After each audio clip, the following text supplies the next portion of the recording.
What is going on, everybody? Welcome back to Sideline Summit. I'm Antonio Perez, joined as always by Danny Cole, DC UPenn's finest. Chris not able to make this episode, unfortunately, but we'll make sure that we still cover ground for him. Of course, gotta always pick up your brother when he's not here. But today we will be talking about our dream NBA playoff matchups. This isn't we're not predicting the whole bracket. Like we're not saying, oh, this team got to play this team. This is like we might have repeats. We might want one team to play two different teams, even though it's obviously not possible. But these are obviously just dream scenarios. We'll probably have 8, 9, give or take. Um, four between the both of us. We might come up with a new one as we go along. But of course, make sure you leave a like, subscribe to the channel. Audio listeners, leave a like, 5-star review. Um, YouTube listeners and social media have been given some great love over this past week on these last two episodes and the obviously the clips we've been giving to you guys. So we really appreciate it. Danny, let's get started with summits and plummets.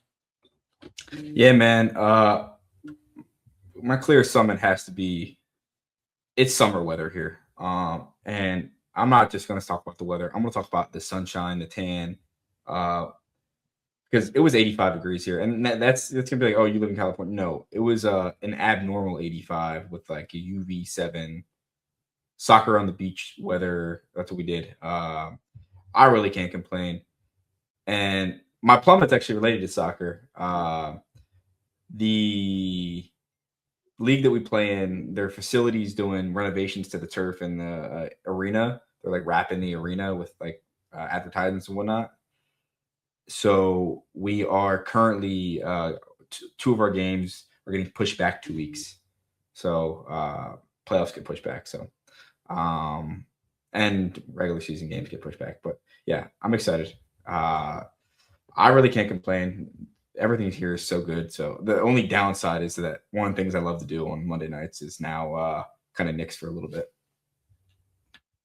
Yeah, I mean that all sounds great. So yeah, we had good weather here for like 2 days, and then it was extremely cold today. So we're getting there though. We're gonna have like a high of 70 something, low of like 55 or whatever next weekend, all 3 days pretty much. So that's looking up for sure. I'll say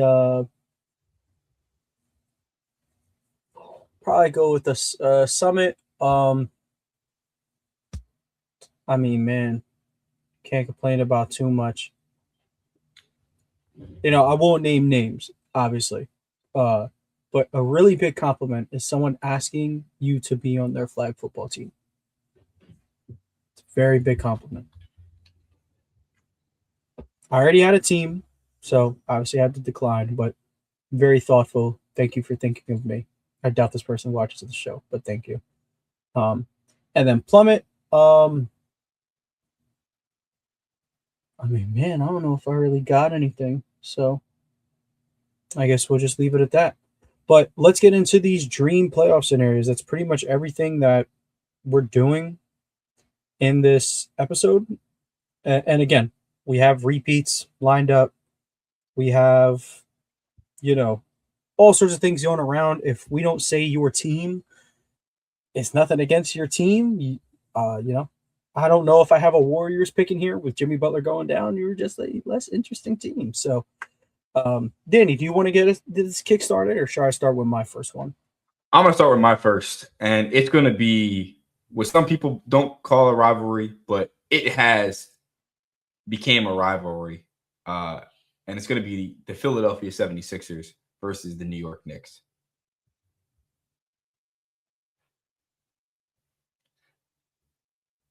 This team, each year, they all want to go scrap for scrap. It turns into Brunson slowing the ball down and playing with heart against those Philadelphia Nova Knick boys. And then you got Maxey and VJ and everyone trying to get out on the run. It's super interesting. I'm intrigued.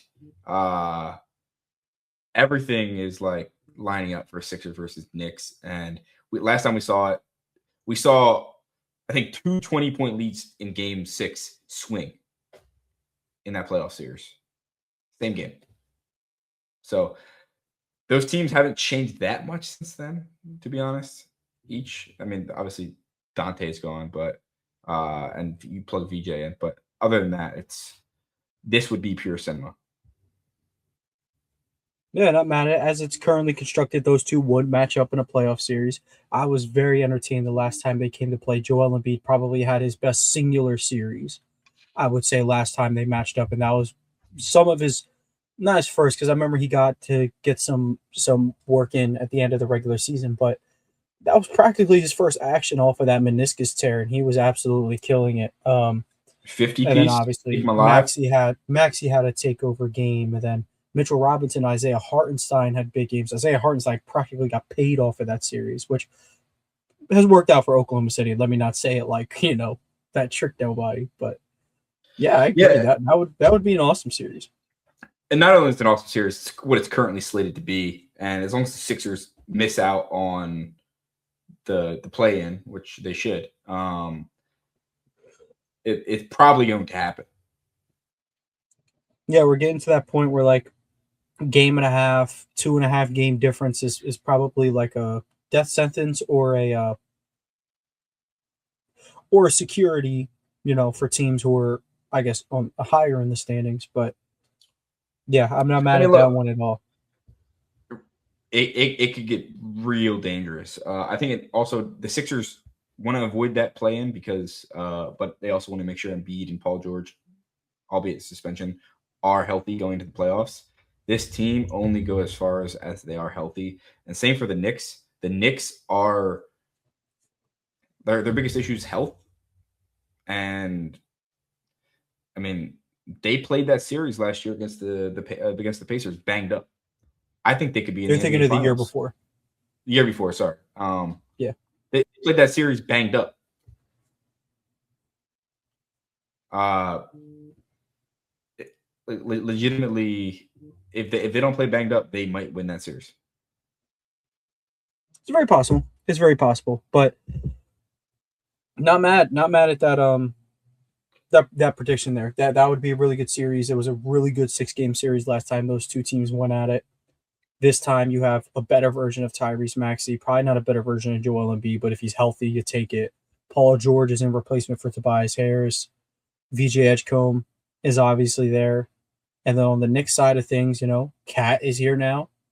A full couple seasons of OG Anunoby are here now. It's a bit of a change up, more change up than I think you're giving it credit for, but I think it will be an incredible series nonetheless. So, Yeah, I, honestly, I forgot that was 2 years ago, and the Sixers no, changed next you're year. fine. You're fine. It's all good. See, Uh, last year in my mind, the Sixers didn't count. OKC, the OKC ring, the Seattle ring doesn't count. It's a fake year. okay, that's what we're going with. And it looks 2025 like didn't exist. both me and you picked our teams to have a piece of the Knicks in the playoffs because, of course, my number one dream playoff scenario this year would be the Celtics getting to play the Knicks again. Obviously, the last time these two teams play, the Knicks come storming back from 20 plus down in the first 2 games. Absolutely insane game. Like the Celtics were hot for 3 quarters and they just go stone cold in the fourth quarter. Bridges and Anunoby make big plays on Jaylen Brown and Jason Tatum in both of those games to close it out. You go back to Madison Square. Celtics get a big win, and they're up double digits at some point in that game 4. They're down about 7 with 3 minutes to play, which meet that game was not over. Just for emphasis, the Knicks ended up losing a game a week later with less time on the clock and a larger lead. So that game was not over. I'm not saying the Celtics win it, but the game wasn't over. And then Jason Tatum tears his Achilles, and they end up losing in 6 games. You run it back this year. Tatum probably going to return. I think it's all but happened. Tatum will be coming back in some of the first 20-ish games. Some of them is going to be a playoff series against the team he got hurt against. You have the Knicks who did beat Boston last year.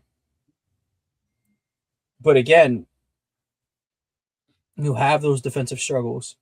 And this is a completely different Boston team. There's no Porzingis. There's no Holiday, Horford, Cornette. even though Cornet actually played really good in the series last year. This would just be something I want to see. I want to see how would Tatum react to playing the team that he saw his season end to, figuratively and literally, last season. How is Jaylen Brown going to react? Because he had that one really good game 5. I think he had like 12 assists. He was outstanding. And in the only competitive moments of game 6, the whole team was horrible.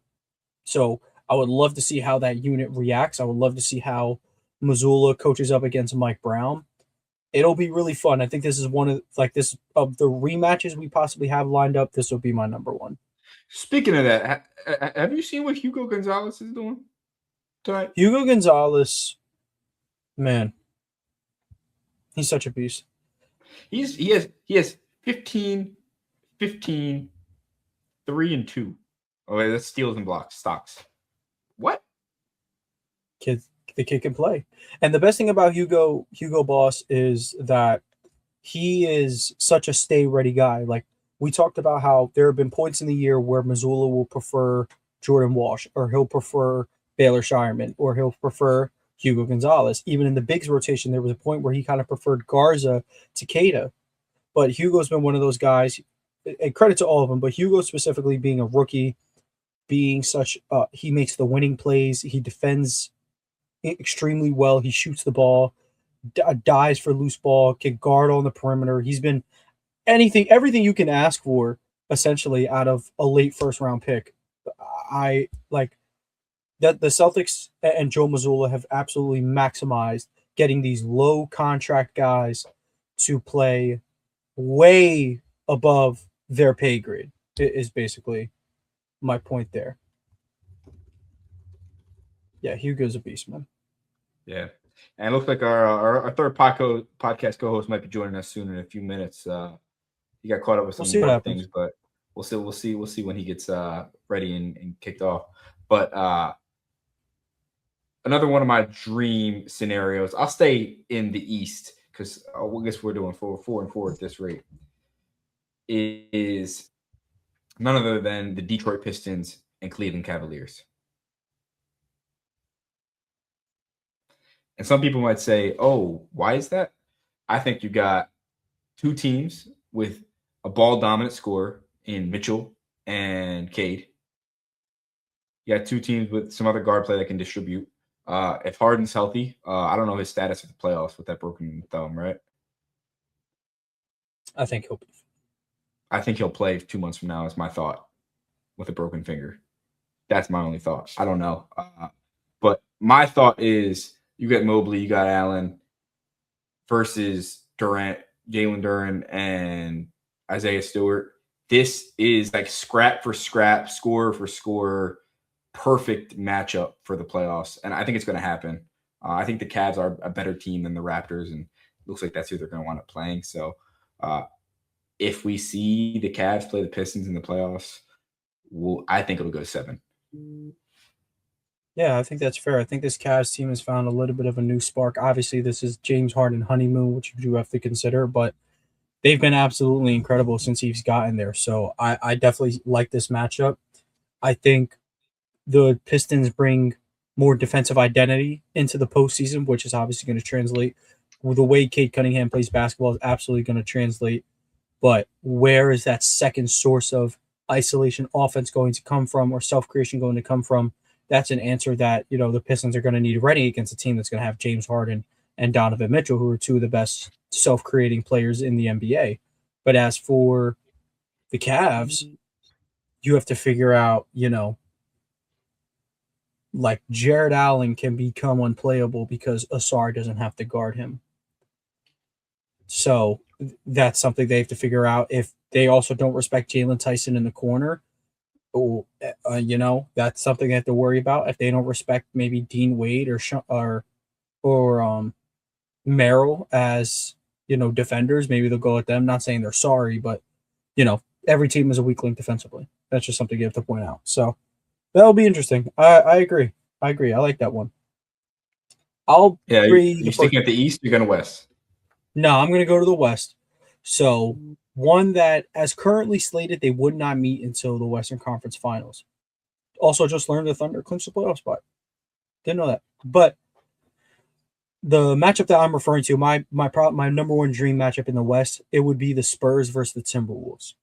I think what goes into this series is look, I'm not necessarily one to bite on this narrative, but like it would be Wemby versus Ant. It's like, this could probably determine the quote face of the NBA. As much as, I don't really care for that argument. I know first of all, these are two of the probably 5 or 6 best players in the entire NBA. You know, 5 to 7 or 8, whatever it may be.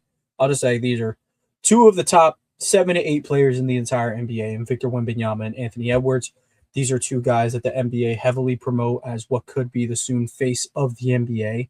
You have Anthony Edwards, who has been to the Western Conference Finals 2 times already. He's looking to get over that hump. You have Victor Wembanyama, who's a first-time participant in the playoffs in general, and he's leading a young team. You'll have the matchup of Wemby versus Gobert. I think that's verticality-wise the number one matchup you want on a guy like Victor, even though Victor could probably prevail in space. Time will tell on that matchup. And it's just Anthony Edwards going against a bunch of really defensive-minded guards like Harper and Castle. How will he handle blitzes in the playoffs? How is he going to operate? I know his position is shooting guard, but how is he going to operate as the primary ball handler in a playoff series like this? I think it would be incredible for the league to have these two guys match up. They're two of our best personalities while being polar opposites as well. I think this series will go to distance. If you ask me, I think they match up very interestingly. The matchup between the two is very interesting. Yeah, I can see it, man. It's it could get real crazy. Yeah, absolutely, absolutely, and there are still a lot of scenarios that can play out in the West. I mean, the Rockets and Lakers are separated by 2 games between a 3 and 6 seed. The Suns are kind of slowly falling out of that range. They're at 12. Warriors are at 15 games back, and then it just slowly you're slowly starting to see the whole picture warp into itself. But yeah, I guess so. While we wait for Chris, you can still you know have your couple of picks. What do you have next? Yeah, I think my clear and obvious pick is the. Why am I blanking what you just said? You said Timberwolves versus who? I said Timberwolves for Spurs. Spurs. I see. I was gonna say Thunder versus Spurs. I mean, you still can. It would have to be a Western Conference Finals matchup, but Dude, the fact every game they played against each other this year has been down to the wire. The Spurs are the only team that really figured out the Thunder, it feels like. I think they've handed them 3 of their 15 losses. So they've handed them a fifth of their total losses on the year. They're 9-1 in the last 10. Wemby, they have all these guards that want to run up and down the floor. They got Wemby. They funnel everything to Wemby. Like, I don't really speak about the Spurs, but then you have the reigning NBA champions who look like they were going to come out and potentially rival the Warriors and win 74 games.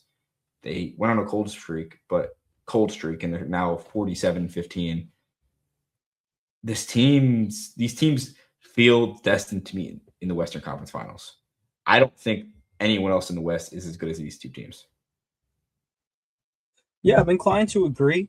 This would obviously be a great matchup, and then, you know, it'll be a good test because remember 2 years ago when the Thunder lost in the Western semis to the Mavericks, it was they're not experienced. They got to build up that experience to end up being a championship team, and you could even say that to last year they didn't have the experience. But the thing is, you don't have it until you have it. So that's one thing. And then now a team that just got over that youth inexperience hump, the Spurs are incoming, and they also have the same issue.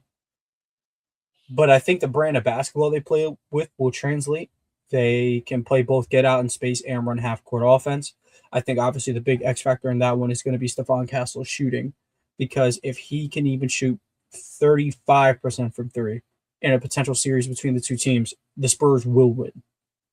So I like that pick. Absolutely. Yeah. I would stay in the West for this one. I would love to see Rockets versus Lakers. So these seem to be two teams that are kind of struggling, all things considered. The Rockets, they're having a trouble, the Rockets are having trouble offensively with, they have a spacing issue because Amen Thompson isn't, a great shooter. And then defensively, it's really hard to play Reed Shepard in the closing minutes, even though he provides such a great floor spacing aspect to the game. Um, Real quick, I'm gonna add Chris in here, and then I'm gonna continue on the spiel. Don't worry, Chris. We'll Well, get right to you. I'm just gonna continue this Rockets spiel, and then we'll get to you. So, as I was saying, Rockets versus Lakers would be one of my dream matchups because these are two teams that are overall struggling. All things considered, the Lakers, while they have their big three, and they're all incredible players. Everyone knows that's not how teams are built these days. Their starting center is complaining about being used like a perennial paid man, and he's getting his minutes taken from Jackson Hayes. You have the Rockets, who are having a tough time figuring out their closing lineups because while Reed Shepard brings them so much offense, he can't guard anybody. And then you have Şengün, who has to be out there, but he also can't guard anybody, which was the topic on Twitter. Me and Chris were actually talking about earlier. But these are just two teams that, like, I feel like both of these teams would want to see the other in the first round. Both of these teams, if they were to get over this series, would be like, all right, that was a good warm up. I feel like we figured something out. Now let's go attack the next team, whichever it may be. I don't even think I would pick either of those teams to win their second round matchup, or like whoever they ended up playing. But I think these are, the way they match up, they might solve each other's problems. Like with Aiton being such a nothing on offense, it's like, okay, well, we could, maybe keep Şengün in a position to roam a little bit more instead of actually having to defend somebody. And then, you know, maybe it's a luxury. I don't know how I feel about this one, but like, could the Lakers play somebody who can't shoot because the Rockets are going to be playing someone who can't shoot at all times? It's a bunch of things that Redick and Udoka are going to have to figure out. It's like, does them having a non-shooter benefit me to play a non-shooter, or should I outgun them and throw 5 shooters on the court at once, even if I sacrifice defense a little bit? That could be something the Lakers think about because the Rockets' offense is weird at the moment. But of course, I mean, I'd be a fool to say the emphasis is I need to see LeBron James versus Kevin Durant one more time, because this very well could be the last time. We talked about LeBron and Curry the last time, but like LeBron and KD, those are the real battles. Those are the real battles back there. So that's why that would be a dream playoff scenario of mine. Chris, I think we're about 3 in each of us. So Danny has said the Sixers and Knicks, Sixers, the Knicks. Cavs and Pistons, and the Spurs and Thunder. I have said the Spurs and Timberwolves, Celtics, Knicks, and I just said Lakers, Rockets. So I have to pick 3 playoff matchups I would want to see. Well, you can start one at a time. Ease yourself in. Yeah. To start, I would say I don't know if it can happen. Does it have to be like? Does it have to line up? This is a dream playoff scenario. Like, this is. Don't even worry about how they're going to get there. Don't worry even how the standings are going to line up. Just like, what do you absolutely need to see in a playoff series? Oh yeah. Okay. Well, the first one I would want to see is Magic Raptors. That would be one I would want to see. I think it's 2 imperfect teams, teams that are trying to get somewhere. But also I think they're star players who Paolo I like a lot. Scotty's one of my favorite players too. But they're both flawed, and I think the playoffs would be a place where their flaws would show. So for me, I think that would be really cool to see who's going to be the next person to step up. Because as I've talked about a lot, Anthony Black is an ascending star, in my opinion.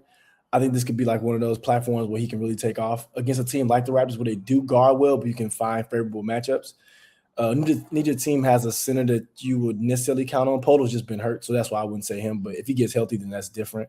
But I'm not counting on Wendell Carter for anything. He's just not my favorite. You're telling me Desmond Bane isn't here to save the Magic? That was the worst trade I've ever seen in my life. That was probably one of the worst. I mean, we do have to be real though. I mean, Desmond Bane has been the only consistent offense they've had, and that probably speaks more to the Magic than him. But yes, and that's why they're 7th. That's why. I think that's true. I think and people injuries, go to Disney. And injuries. I think they said something like Suggs, Bane, Franz, and Paolo have played like 15 minutes together. And the worst part is Suggs is actually in Anthony Black's way. And that's what I was saying before. Anthony Black should be the point guard. Then you could add another shooter on the court with Paolo, Franz, Anthony Black. You could add a shooter in there. Suggs defense, it's cool. I get it. Fine. It's okay. Good college player, average NBA player. He should have been a football player. That's what he should have stayed doing. He should have stayed with football. But yeah, just back to my point. Yeah, back to my point though. I think that would be really interesting. Cause I think it would be RJ Barrett series for you, Tone. That'd be RJ Barrett series where he can kind of find favorable matchups there and really, ascend as a playoff player. So that would be really fun for me. I think it'd be two teams that's trying to establish themselves as a good team in the East, especially right now where they're kind of budding as a team. So I think that would be a matchup I would like to see for sure. Yeah, and the Raptors are going to have 7 players score 20 points. Could be. Or just 2 players. Funniest part. I think every player the Magic signs must go to Orlando, get on that Disney pass, and go to the parks and start drinking on discounters. Because they all turn to trash when they go to Orlando. Well, the shooters do at least, but Bane's starting to figure it out. So I'm saying they got to be staying 2 Bane also gets his game off the dribble, so it's like you can't just tell him go spot up in that corner. Especially if Franz or Paolo, one or the other, is out, his self-creation is very pivotal. That doesn't make sense, though, to me, because Paolo is such a good creator. Like, he can distribute. He can – come on. He's not the best, but, like, I think – Paolo is not to the point where he can be, like, your lone primary playmaker. He could probably be your primary playmaker in the way that like 25-year-old Jason Tatum was, but you're probably going to need at least someone else with him, and that's where Desmond Bane comes in. That's where Anthony Black would come in at. But that's Anthony Black too. Yes, sorry. But this is my point though to Danny's point. Paolo can be that, but the team's not built correctly. I look at Scotty Barnes, right? Scotty Barnes, in my opinion, is like what I could see Paolo being, but you have to put people around him who can do stuff. Because, again, I don't think Franz is the right running mate because he can't shoot. But I think Scotty's a better playmaker than Paolo. But just for my point's sake, I think if the team is built correctly, he can be your at least closing playmaker, right? Where you run stuff through him where the Rockets did last year before they had KD with Şengün, where it kind of worked. I think it could be like that. But now with KD, you see Şengün's playmaking's kind of gone down at times because, it looks different. I think Paolo can be, and it's not just me being a fan. I think he can be, but it would have to be in a great situation. Like I was talking to Terrence about this earlier. With Luka is a great player in a perfect situation. If the situation isn't perfect, he's not a great player. Because if he doesn't have people he can kick to the corners and throw alley-oops, he's not a good playmaker anymore. See what I'm saying? And I really do. He doesn't make him a worse passer. He's still a great passer. But playmaking and passing are 2 very different things. Paolo's not a good passer at all. But he makes plays by just getting into certain spaces. And then when he gets to a certain space, if he's kicking to Jalen Suggs and Wendell Carter, he's not making plays because they can't make shots. So it's not going to turn into assists. You know what I mean? That's kind of how I look at that. Like if Tatum was kicking to Jabari Smith instead of Derek White, they would look at Tatum crazy. They'd be like, on my life, Missoula turns Jabari Smith into OG Anunoby. What you mean? Jordan How Walsh about this? Jabari Walker, not Jabari Smith. Jordan Walsh was there, bro. I was trying to say this on Twitter, but I didn't say it to this extent, bro. Joe Mazzulla will turn anybody into an NBA player, bro. Not Jabari Walker on a regular basis. Yes, he would, bro. He can't. He has like 4 people in his base rotation that make like less than a McDonald's worker. Jabari Walker was good on Portland. He went to Philly and ride it because Philly's terrible. Sorry, Danny. I know, bro. It's not your fault. Yeah, this It's is where I got look, the game messed up on Joe Mazzulla, man. Baylor, There really shouldn't be a world where Baylor Shireman, Jordan Walsh, and Hugo Gonzalez can all play, and he makes it happen. Lockdown Also, defender because Baylor Jordan Shireman has gotten so much better this year. Lockdown defender Don't Jordan know what that dude did in the offseason. getting that 3-point shot together. I'm there. They say he looked like 2032 Cooper Flag in the face. I'm cool with that. He kind of does. But yeah, Baylor's been awesome. Danny was telling me about, Hugo earlier, how he's been baller. Look, like there's no one you can look to the Celtics. Like none of the Celtics players this year have been underwhelming. Yeah, They've all just I know been is a pleasant surprise. Mazzulla could not fix Don Barlow's shot. That's one thing he cannot do. This is where you got the game messed up, man. This is where you really have the game messed up. That's your problem. He had Blake Griffin making 6 threes. Don Barlow. He will get anybody right. Neemias Queta pulled a 3 against the Lakers. It looked good. 27 and 17 last night against the Sixers. So exactly. Like I'm telling you, Joe can truly fix anybody. Derek White was I think a 32% shooter under Ime Udoka, and then since then he's been like a 39% shooter. I don't know, man. Mazzulla is just different. But Chris, since me and Daddy are a little bit ahead of the 8 ball, you can go ahead and give us your second dream playoff matchup. I'll go to the West. For me, it would be, well, I don't know if I kind of want to save it for last, but it would be Wolves Nuggets. I need I think it would be like maybe part 3, maybe. That would be part 2. Yeah, part 2. Because they played the year the Celtics won the championship. The Nuggets were coming off a championship. They were in the semifinals against the Timberwolves. Timberwolves beat them in 7 games, and then they went on. They end up losing to the Mavericks. Oh, yeah. Well, I need a part 2, especially, and this isn't, I'm not, when I say what I say, it's not because I'm happy he's out. But Aaron Gordon being out will open the series up for the Timberwolves. In the opinion of, I think Aaron Gordon is probably the biggest difference maker that doesn't get talked about on any team, just because of what he can do. He can play dunkers. He's improved his 3-point shot. You can pseudo run the offense through time. Not running through him, but like you can throw it to him into space. He can find an open guy, which allows you to play the Peyton Watsons and Christian Browns and all those other guys.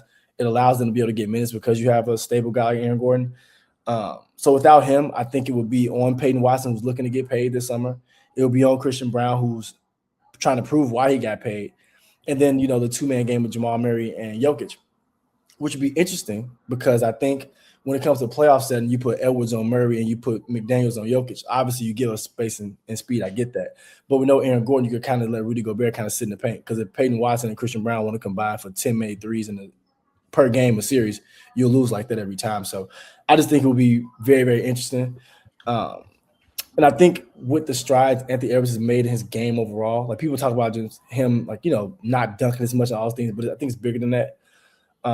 He's become a better shot taker, not necessarily at the end of the games all the time, but he's become better at his shot selection. And I think he's also becoming better at giving up the ball, like getting off it and then getting it back late shot clock, like letting other guys kind of get a chance to, get into the game, get into the flow of the game. And I think with the addition of Ayo Dosunmu, I think that would be a really cool series because at some points he can guard Jamal Murray now and give Anna a break. You know what I mean? It just gives you another piece you can add in that you won't drop off much on offense, but you'll also gain on defense. So, and of course I haven't mentioned dubious handles because I don't want him involved much unless he just has to be, which he will. I'm trolling, but I just think those guys would make the series really, really interesting. The guys around the stars. I mean, truth be told, if Julius Randle was in the last series between the two teams, of course the Timberwolves won anyway, I think he could have been very instrumental in the stopping of Aaron Gordon because that whole playoff run, he could just win games by being in the right spot at the right time and Jokic finding him. But you do mention, Aaron Gordon, that hamstring, there's no indicator that he will be playing in this playoff series. This hamstring injury has been killing him, and you kind of look back, it's like, should you really have played in that game 7? Like, I love the heart you gave, but like you really messed yourself up. So, I mean, as long as he's living with no regrets, who am I? But yeah, I absolutely agree. And then, like you said, Io's huge because the Nuggets are very prone to having like, oh, Christian Brown about to give you this 24 piece out of nowhere. It's the Bruce Brown game. It's going to be the Julian Strother game. It's going to be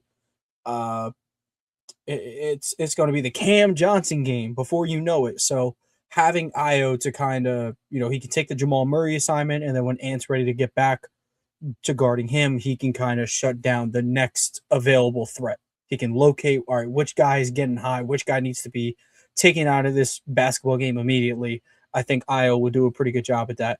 And then huge props to Dante DiVincenzo. I hope like his season has not gone unnoticed. He's been doing pretty good since he's been kicked out of the Nova Knicks squad. He's been having a pleasant season, I would say, and I think it's going to transition into the playoffs. He's going to be huge, and obvious dubious handle would have a big series in front of him. I didn't say this earlier. We are both fans of Paulo Banchero, but you will hear from me if RJ Barrett were to average 25 in a playoff series against him. Well, that wouldn't be on Paolo, so I wouldn't be listening. Because if Paolo's guarding him, he's not good. I'm afraid that affects the Duke power. That affects the Duke forward rankings going forward. Well, it would go JT1, Brandon Ingram. No, Brandon Ingram on RJ's team. RJ, then I'm just making stuff up. Go Tatum, Cam Boozer. Where does is Tatum has a championship? Yes. I'm wondering. He's not better than Grant Hill all time yet. Maybe. He maybe. I meant like currently. I wasn't. Oh, Grant Hill is now because you said that he might. Grant Hill is a what if and a Hall of Famer. He's different. It's kind of crazy. It's kind of crazy. There are dudes who are what ifs and a Hall of Fame. Tracy McGrady, what if and a Hall of Famer still. Derrick Rose, what if going to be in the Hall of Fame? Yeah. Some dudes are just that good. That's so crazy. But Tatum probably passed him already, low key, which is kind of crazy. Probably passed him already. We can stack up the accolades another day. Just know RJ Barrett is third behind them, followed by Cam Boozer. I won't let you say that. Fine. Cooper Flag. Yeah, respect Cooper Flag. They're crazy. Like that is so one day we will go like bar for bar Calipari guards versus Duke forwards. That would be interesting. And before y'all time though, Villanova was churning out guards at a crazy pace at a point in time. Kyle Lowry was like one of the later ones, but like I'm not gonna get into it. March Madness is coming up, so we can talk about that later. But Villanova, you're gonna see all the legends pop back out, and whatnot, all the heroes. But Chris, let's hear another one of your dream playoff scenarios before we each dive into our last one. Oh, it's in the East. It is Pistons, Cavs. Did somebody say that already? That was Danny's, but you can, of course, give your own spill on it if you'd like. Well, it's another one I want for the Pistons, too. And did somebody else say the Pistons against anybody? I did not choose the Pistons for anything else. Pistons Celtics would be fun for me. There's a couple reasons why. With or without JT. Hopefully with JT. But with or without, I think that's very fun because I think the Pistons do very well, like opposite of what the Celtics do. Pistons guard 3-point line pretty well. They play very, very physical. They have people that don't mind getting thrown out the game. We're cool with Isaiah Stewart missing the game or 7. If that means making Jaylen Brown miss 3 games because they got 5 techs, we're cool with that. We'll swap Jaylen Brown for Isaiah Stewart all day, like in their minds. And I think it would just be interesting to see I think for me, it'd be interesting to see where the Pistons at, like where they gauge at. Because I still think of the Celtics at the top of the East, with or without JT. I still think they are because culture matters, rotations matter, and continuity and chemistry matters. I think the Celtics have all of those. So I still think they're the best team in the East. So that would be one of my dream matchups, just to see where the Pistons stack up at. Is it going? And I think that series would show if them not getting another guy or another ball handler, whatever you want to call it, would really hurt. Cavs, it won't show. I don't think. Knicks, it won't show. But against the Celtics, that would be where I'm like, maybe they did need another guy. Maybe they did need another. You know what I mean? I think that'd be it for me. And then I think for JB, especially if JT's only at 80% or if he's not back yet, which I think he will be, probably playing Friday is what I seen. With JT getting back, of course he's going to try to be himself, but this would be JB's chance to really elevate in the playoff series where people like myself I didn't necessarily think he deserved the Finals MVP. I think he had a great couple of games. I think the most valuable play in that series was Jason Tatum, but that's another story. But I think this would be a time where he can pick up where he left off from a regular season. He's had a great regular season. He's probably going to finish top 5 MVP voting. He should. Top 4 or 5, he should, in my opinion. This will be a good series for him because it's going to be good defense play. It's going to be a lot of physicality driving to the rim. Is he going to rely on the jump shot? Is he going to keep driving? You know what I mean? It just be really interesting. And then the last thing that we're looking for, I think the Pistons will be a Peyton Pritchard series because all the other good defenders will be used up already. You're going to have to find somebody for Peyton Pritchard. And Peyton Pritchard can go for 25 a night. I've watched it in college. I've watched it every summer. He can do it. So I think it would just be interesting on what wins out. Does the physicality win out or does the chemistry, good ball, Missoula ball, does that win out? So I'd be interested to see. Especially with them having Vooch too. Having a guy you can – Brian Scalabrine said this on the broadcast of the day. He was saying like having a guy who can punish switches is such a big deal. And that was something I agree with so much because KP is 11 feet tall, but even when you threw a guy on him, he's still shooting a fadeaway jumper. You know what I mean? So it's like he's not really punishing it. You throw it in the Vooch, he has a little guy on him, he's going to throw that left hand or right hand hook. He's going to make you react. Maybe it's not sending a double, maybe it's forcing another switch, but he's going to make you react. And then the best thing about the Celtics, they can shoot the 3 ball, but they have 4 players on the court at all times who can attack closeouts and attack bad switches. And that's what punishing switches does. It makes you do bad switches or it makes you have to run out and close out, out of control. And that would work to the Celtics' advantage. So that'd be very interesting for me. Yeah, and it's funny enough because Peyton Pritchard literally scored 25 tonight. Giannis comes back. Very big night for the Milwaukee Bucks. Home game. They get smoked by 27 to a Celtics team without Jaylen Brown and their starting center. This team is just, man. Danny mentions Hugo Gonzalez had 18 points, 16 rebounds, 3 steals, 2 blocks. Man. He's all right. Yeah. He's all right. Hugo's a Bosch, man. But first of all, credit to you for actually watching the Celtics broadcast. I don't know too many Celtics fans who do that. Scal is fun. And Scal, I think every time they're playing a team, he's got a player on that other team that he loves. For years, he has loved Jakob Poeltl. Don't know his obsession. He was day one on Jakob Poeltl. But man, when it's a high stakes game, could you tell he played for the Celtics before? Oh no, it's crazy. Anytime it's a call, can go 50-50. I mean, I just don't understand how they just got that one wrong there. I'll say it. I'll be like, bro, they might as well put Kevin Garnett up there. That would be beautiful, actually. Let Kevin Garnett and Paul Pierce call a Celtics game once. Not Paul Pierce. He'll probably be half strippers up there. But Kevin Garnett talk about Jaylen Brown will bow your ass. Kevin Garnett would literally say, I'm not gonna say what he's gonna say. Dude, but that would be hilarious. Kevin Garnett, you know what? The 2 Celtics I would want to commentate: Kevin Garnett and Tony Allen. That would be something I watch. How many times does Tony Allen pop in? First team. Oh, Derek White. Oh, and then we finally get Derek White first team all defense love because Tony Allen's going to point out why. Agenda. Yeah, and we're going to listen to first team when he's talking about first team. So. Hello. I'm going to get to my last dream playoff scenario. Let me see here. I think my dream playoff scenario, even though I don't know how long this series would go, I would absolutely love to see the Hornets versus the Pistons. Hornets sneaking into that 8th seed. They played about a week ago or so, and it ended in a fight, but it was a great game. It was a fantastic game. I think the teams are kind of more alike than people give it credit for.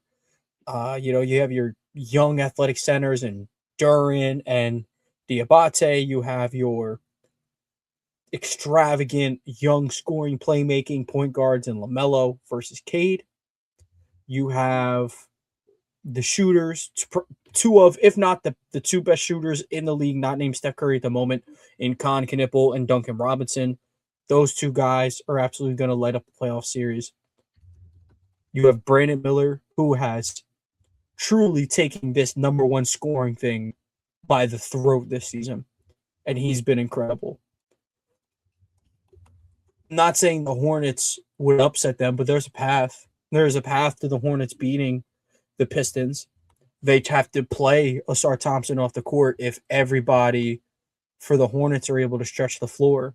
I don't know how many lineups that's truly possible with their diet of bigs. Or I guess their yeah, we'll just call it that, their diet of bigs. But it would be a pretty fun series. I think the point guard matchup, these are the evolutions of point guards. This is a 6'6" and a 6'8" point guard. And then on one hand, you have a team that surrounds him with defensive hounds, and that's going to be their identity. They got a little bit of shooting, and then the Hornets are, the defense ain't great, but we're going to run you off the court. We're going to get out in transition. We got this fire rookie who's now made the most threes ever by a rookie. We have Brandon Miller, who is officially on the scene, all-star level player. If he was playing like this all year, he'd certainly be an all-star. And you have Diabate, who is absolutely figuring it out and is 100% going to be their answer at center in the playoffs, even though they had their questions earlier. It's going to be fun. It's going to be fun. I hope that the Hornets can get to the 8th seed. They avoid winning 2 games, but we'll see what happens. Danny, you want to dish out your last one, and then we'll give it to Chris and get out of here? Yeah, I think my last one is a fan favorite, honestly. And I think, was it 2 years ago? Yeah, 2 years ago now. It dished out some of the best playoff basketball I can remember, and it's Lakers versus Nuggets. I still have a picture. I still have that picture of Jamal Murray hitting the game winner over AD in my mind. Such a good series. I feel like every game was down to the wire. Obviously, the team looked different now than they did 2 years ago. Same way the Sixers Knicks I was talking about, but it feels like that's a team that LeBron could maybe has a chance with Luka and Austin Reeves, and the Lakers wouldn't be out of it. And like the Nuggets aren't what they were when they were just running the West anymore. So it'd be interesting to see from that standpoint of, oh, these are two teams that kind of ran the early 2020s, and now one of them's going to, if they play, one of them's going to have to come out and win the series. Which one's going to be? I think the Nuggets would absolutely destroy the Lakers in a playoff series. Even worse than, because even in those old playoff series, it was just like Jamal Murray turned into Michael Jordan in the final 5 seconds of the game. The Lakers weren't that inferior of a team. That was a good constructed team to beat the Nuggets because of who Anthony Davis is and how he was playing. Now let's take Anthony Davis out. We're gonna put in DeAndre Ayton to guard Nikola Jokic. I see a 5-game series at best because the team that's losing does have LeBron James on it at the end of the day. Not for long, according to Byron Scott. Hopefully he's gone. Hopefully, according to Byron Scott. So true. Yeah. Wow. Celtics for a farewell tour. Can't believe it. Retiring. Going out on a limb. You know that ain't happening. Well, he's going to Cleveland, and then he's retiring. But then yes. He's going to be Cleveland with the beard on the vet min? No. It's going to be a sign and trade for Jared Allen and Max Strus so they can get Bronny too, because he's not letting Bronny ride in LA. I'm just saying what's going to happen. And when it happens, don't look at me crazy. Bronny going to be Saudi. He got to go back to Cleveland. He could. I'd rather that than get a chance to play. God damn, that team would not work out. What? You put LeBron on a team with good players? With good players? Yeah, what? What are you talking about? With good players? You're crazy. And a center? I think the Cavs get worse if they trade Jared Allen for LeBron James. Jared Allen's literally the reason why Evan Mobley can't play the center he wants to play the position he needs to play. For one, Danny, are you begging for a clip right now? I think he is because there's no way he's serious. You're begging for a clip. There's no I'm way. serious. No way he's serious. I think the Cavs get better with Jared Allen than trading for a 41-year-old LeBron James. You can chalk it up as a 41-year-old LeBron James. The dude averages 24 points per game and 7 assists. So, I genuinely think and then it lets Mobley finally just play center. Look, saying that is fine. That's fair. Well, that's what it does. I don't know exactly what we're getting at here. It just I don't know how much you're getting out of like LeBron. He's not gonna play. He's gonna play like 40 games. What? I don't think LeBron's gonna be playing over 60 games next year. LeBron on his farewell tour is going to play as many games as possible. He'll try. He's going to. If I'm not mistaken, Dwayne Wade did 82 or 82, right? Yeah, I doubt he does that, but because then think about it, he's gonna try to make the All-NBA teams and get those last accolades. He's gonna at least play the threshold of that. He's gonna at least play 60. And if he does something similar to D Wade, where he's jersey swapping every game, he gotta suit up. So, yeah, he'll jersey swap off the bench. You know him. No, you don't know him. Because if you think he's gonna go, I was gonna say, no, you don't. You do not know. You do not know LBJ like that, son. He gotta be trolling. LeBron Ramon James is gonna sit in his jersey and then come out there and give to somebody else. Are you? No. He's gonna grab the jersey off the bench, throw the jersey on after the game. It's over. The way D Wade went about it, he played, and then somebody had to like earn that swap, unless he was going into a game against LeBron. LeBron's getting that jersey. Or like a Donovan Mitchell got it because like a D Mitch is his young bull, but like, and then this too. I think this is why it gets them better. And this is honest opinion, not even as a LeBron fan. Donovan Mitchell never been a playmaker, never ever. He has to be second playmaker with James Harden, which is good for him because he doesn't have to be the first playmaker. Now he legitimately can focus on only scoring. This helps Donovan Mitchell on another. And then think about this. We watched James Harden get Clint Capella paid. We watched people think that Jared Allen was really, really good again because of James Harden. Imagine if James Harden pick and roll partners like Evan Mobley and LeBron James now. Imagine. And then in the short roll, LeBron has the option of kicking it back to James, Donovan Mitchell, or Tyson.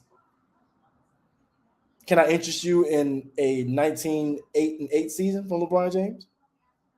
Easy. That boy is averaging 23, man.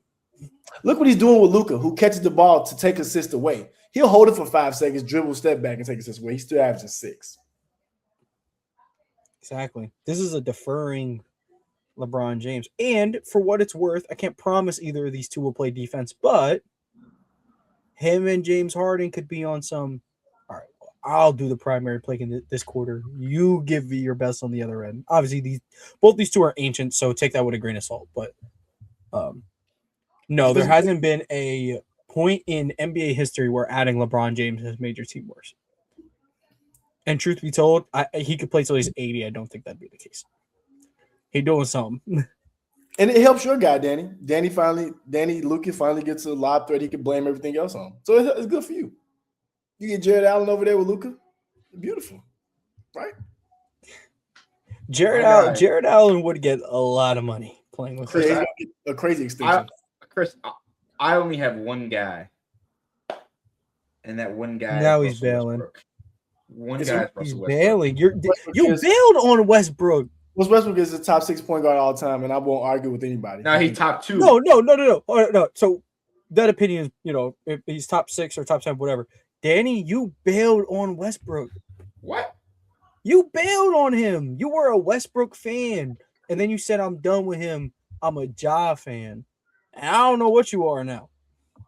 Embiid. You gotta Ben stop being a Westbrook fan. No, Dan, you gotta die with that Embiid. You gotta die with Embiid. You got to. I still love Embiid. That guy. Could you imagine joining an FC and never having to switch up? I didn't switch up Russ. I still love you switched up. You left Russ FC to go to Ja FC. You did it. You did I that. don't If you support were real, thugs. if you were real Russ FC, you'd be up at 10 people. Well, yeah, it's like 7 for you, but you It'll would be be watching those Kings games. Kings. You The would be Kings are not tapped close to in. here. The Kings are not close to here. I would not Use be a at Kings game. TV. What the fuck? I I heard. didn't I say heard we would go to Sacramento. I said just watch the game. I'm about to say we ain't going to Sacktown. We are going to Sacktown, and we're taking a pit stop at Cream City. I was in Sacramento. I was in Sacramento one time. I had a really good time. They had some street food like after like the club. Said no one ever. Bro, it was good. Yo, the food was good. Respect Sacktown. I was only there for like 6 hours though, so I wasn't there for. There you go. That's why. But I can't tell you the Yo. after club food, elite. I don't know what it was, but it was elite. But I'll get my last one out the way. Sorry. Yeah, let's have Chris give his last one, and then we can get on out of here. My last one is I was in between two options here for the last game, but Thunder Rockets. Has anybody said that? Mm-mm. Okay, good. Thunder Rockets for a couple of reasons. One, if there's anybody I believe in more than LeBron, Raymond James, it's Kevin Wayne Durant. Because I watched him do it. I watched him do it to LeBron. I watched him put him out. I watched it. And I think if it's any time where you can play twin in a series, Alvin Thompson can guard Chet. I can tell you that right now. I know for a fact he can. I know for a fact he 100% can. He can. Now, does that let Chet roam on defense to where that makes it tough for the Rockets? Sure. But I think that series is interesting because you have the two, in my opinion, the two best scorers in the NBA in Shea and KD. As far as levels of scoring and efficiency, I think they're the two best scorers in the NBA. You have that. And then now Reed's been getting more minutes. He's looking a lot better. Not that way he got drafted at better. I'm still standing on that. But he looks way, way better. He looks really, really good. And I think they're finding ways to play him and Amon together, which is good for Amon's development as well. But Şengün is the wild card here. I was really high on Şengün. He hasn't looked. He's just really careless with the ball, which a lot of European players can be at times, but he's like uber careless sometimes. And I think this is a series where that can really, bite them in the butt. So I would want to see how that plays out. I think the Spurs are their probably scariest matchup in the West, I'd say. And maybe the Timberwolves. The Timberwolves are an interesting matchup for the Thunder too. But I think the Rockets could be a sleeper one because nobody has anything for Kevin Durant. And if you use Lou Dort on Kevin Durant, it's kind of like wasting a defender. So I want to see how they play it defensively. I think the Rockets can defend when they need to. Yeah, they haven't done it as well. We talked about that on Twitter earlier, Tom. But I think it's something that they can do if they had to buckle down. So I just be interested to see how that plays out. Like, what is it going to be, Shea, or is Dub healthy enough to really be a factor? Because with no Dub, I think that series is closer than the naked eye might say. I think he's the X factor in a lot of those things because he can do so much on both sides of the basketball. So yeah, and this is me thinking without Dub being healthy, that series is something I would want to see. Just because in KD's twilight, him being able to play against OKC, just the thought of him putting him out would be so villain coded. It would be something I would love to see because he already was a villain when he left. The Warriors will continue to put belt to the Thunder. Then he goes back to the Rockets and puts them out and stops them from going back to back in a year where JT's not all the way healthy. Didn't play the season all the way healthy. Hallie's out. It just seems like a good, not cakewalk, but a good jog to the finals for the Thunder. That would be cinema. So just for that part of it alone, I'd be interested in seeing that series. That would be cinema. I haven't thought about too many returning home kind of matchup things. I don't know how many there would be anyway, but that's definitely a good one. That's definitely a good one. Because KD, KD is certainly the best player to ever don a Thunder uniform. And I would say at the moment, Shea is the biggest threat to that. Because obviously Russ doesn't play for the Thunder anymore. The Russ is... I do not want to have that conversation. I think Russ is second behind KD currently as best Thunder player. Well, just to don the uniform, yeah, probably. But Shea stays a Thunder for the rest of his career, he'll be the best Thunder player of all time. He might be already. I don't know. Kind of Yeah. depends, I guess, what you value. I know a lot of people are a little bit higher on Russell Westbrook. Some people are higher on Shea. I don't know where I fall on that spectrum, honestly. More of a Nick Collison guy. Plays the game the right way. I'm Sneaky more Kyle athletic. Sigler, Duke forward type of guy. More of a Demonis Sabonis type of deal. I'm more a Perry Jones guy. He was 4 years too early. If he was in the NBA today, he would be great. We would be looking for Perry Jones. We were looking for them. A 6'10 scorer. We're looking for that. Yeah, Even absolutely. But that's pretty much everything from us today. Again, thank you guys so much for tuning in. Make sure you leave a like, subscribe to the channel. Audio listeners, leave a like, 5-star review. We'll catch you guys from, AP New Freezer, coached by Amigos DC Comics. Thank you guys for tuning in. We'll catch you guys next week.